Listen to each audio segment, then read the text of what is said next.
Bonjour, mon nom est Caroline Desormiers.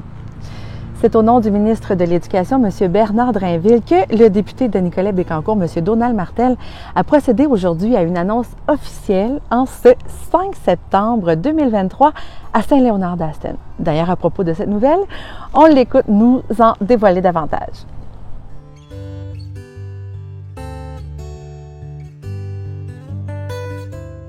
Monsieur Martel, bonjour. Bonjour, bonjour. Est-ce que vous pourriez me résumer l'annonce d'aujourd'hui, s'il vous plaît? Oui, effectivement, c'est une annonce d'un agrandissement de l'école ici, l'école primaire à Saint-Léonard-d'Aston. C'est 6 nouveaux locaux, 4 classes et 2 aires de repos. C'est un projet qui était demandé depuis quelques années et on est en pleine construction. Ça devrait être opérationnel à la rentrée de septembre prochain.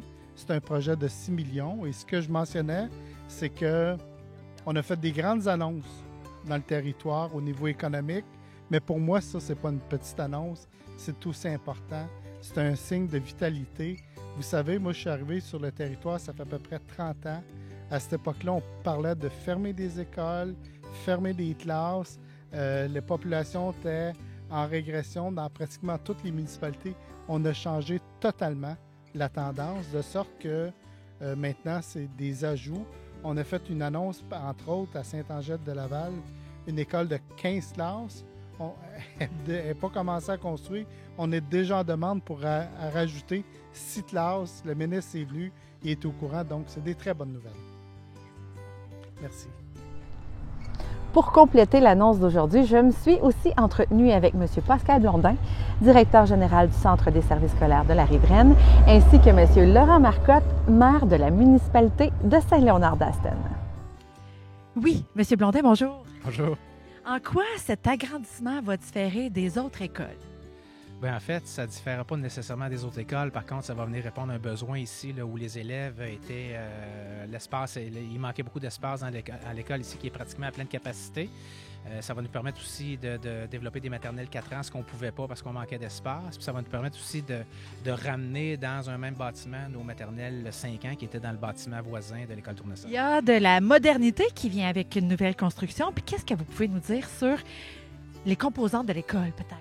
Oui, bien en fait, c'est sûr que c'est des classes au goût du jour, aux normes du jour. À toutes les 2 classes, il y a un espace collaboratif qui est créé. Donc, ça donne de l'espace aux élèves. C'est des classes qui vont être ventilées, qui vont être climatisées, donc pour le meilleur confort de nos élèves. Bonjour, M. Marcotte. Bien, bonjour. Dans un projet d'envergure comme celui-là, de quelle façon est-ce que la mairie et le centre de services scolaires collaborent?